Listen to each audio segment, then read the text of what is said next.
Hello friends, मैं हूं सुदर्शन प्रकाश और आप देख रहे हैं यूट्यूब चैनल गुरु चकाचक। दोस्तों, रेलवे में जॉब कौन नहीं करना चाहता है। बात हो अच्छी सैलरी की और अच्छी फैसिलिटी की तो इसे हर कोई करना चाहता है। रेलवे की जॉब काफ़ी रेपुटेड और अच्छी फैसिलिटी वाली मानी जाती है, इसलिए रेलवे की जॉब हाई डिमांड में रहती है। वैसे तो रेलवे में कई तरह के पोस्ट के लिए अलग अलग वैकेंसी है, लेकिन यहाँ मैं बात कर रहा हूँ अप्रेंटिस की, जिसके द्वारा स्टूडेंट अपना करियर बना सकते हैं। अप्रेंटिस के बारे में इस वीडियो में काफ़ी कुछ बताने वाला हूँ। उससे पहले समझ लीजिए इस वीडियो में किन किन पॉइंट्स पे चर्चा होगी। सबसे पहले, अप्रेंटिस क्या होता है, रेलवे में अप्रेंटिस बनने के लिए क्वालिफ़िकेशन क्या चाहिए, एज लिमिट क्या है, सिलेक्शन का क्या प्रोसेस है, ट्रेनिंग पीरियड कितने दिनों की होती है, स्टाइपेंड कितनी मिलती है, ट्रेनिंग के बाद क्या होता है, जॉब कैसे मिलेगी। तो दोस्तों, इन सभी पॉइंट्स पे इस वीडियो में डिटेल से जानेंगे।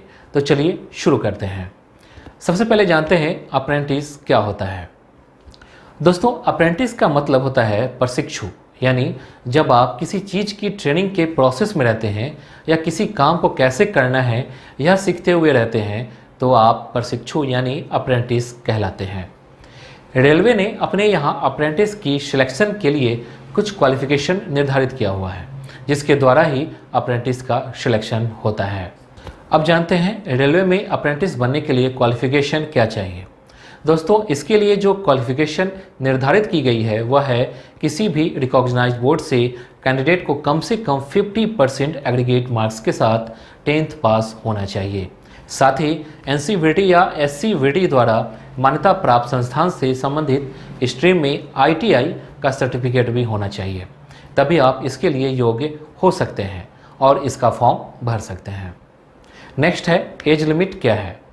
दोस्तों, अप्रेंटिस का फॉर्म भरने के लिए कैंडिडेट की उम्र 15 से 24 वर्ष के बीच होनी चाहिए। रिजर्व कैटेगरी के कैंडिडेट की उम्र सीमा में कुछ छूट मिलती है, मतलब OBC कैटेगरी के कैंडिडेट को 3 वर्ष की छूट मिलती है, वहीं SC/ST कैटेगरी के कैंडिडेट को 5 वर्ष की छूट मिलती है। अब जानते हैं सिलेक्शन की क्या प्रक्रिया है। जब आप रेलवे अप्रेंटिस का फॉर्म भरते हैं तो आप जिस ट्रेड से ITI किए हुए रहते हैं आपका सिलेक्शन उसी ट्रेड के लिए होता है। 2021 के नोटिफिकेशन के अनुसार इसमें सिलेक्शन मेरिट के आधार पर होगा, यानी आपको इसके लिए कोई एग्ज़ाम नहीं देनी होगी। आपका सिलेक्शन 10th और ITI में मिले मार्क्स के आधार पर होगा। जिस कैंडिडेट का मार्क्स जितना बेहतर होगा उसके सिलेक्शन का चांस उतना ज़्यादा होगा। अब जानते हैं सिलेक्शन के बाद जो ट्रेनिंग होती है वह कितने दिनों की होती है, यानी ट्रेनिंग पीरियड कितने दिनों की होती है। इसमें सिलेक्शन के बाद कैंडिडेट को 1 वर्ष की ट्रेनिंग दी जाती है। हर कैंडिडेट को चाहिए कि वह ट्रेनिंग पूरे मन लगा कर करे, क्योंकि यही वह 1 साल होता है जिस पर पूरा भविष्य टिका हुआ रहता है। आप जितने अच्छे से ट्रेनिंग करेंगे आपका भविष्य उतना अधिक ब्राइट रहेगा, इसलिए मन लगाकर ट्रेनिंग करना चाहिए। जब आप ट्रेनिंग पीरियड में रहते हैं तो आपको रेलवे की तरफ से स्टाइपेंड दी जाती है। अब आपके मन में यह सवाल उठ रहा होगा कि स्टाइपेंड कितनी मिलती है। तो दोस्तों, 2021 के ऑफिशियल नोटिफिकेशन के अनुसार हर डिवीजन का स्टाइपेंड अलग अलग हो सकता है। ज़्यादातर कैंडिडेट को देखा गया है कि स्टाइपेंड 8,000 से 10,000 के बीच में ही मिलती है, लेकिन आप यह ध्यान रखें कि इसमें डिफरेंसेज भी हो सकती है। यहाँ आपको एक खास बात बता दूँ कि अप्रेंटिस के दौरान स्टाइपेंड ही मिलती है, सैलरी नहीं। यहाँ ज़्यादातर स्टूडेंट को इसको लेकर कन्फ्यूजन रहता है और वे स्टाइपेंड को ही सैलरी समझ बैठते हैं, ये ध्यान रखना। अब जानते हैं ट्रेनिंग के बाद क्या होता है।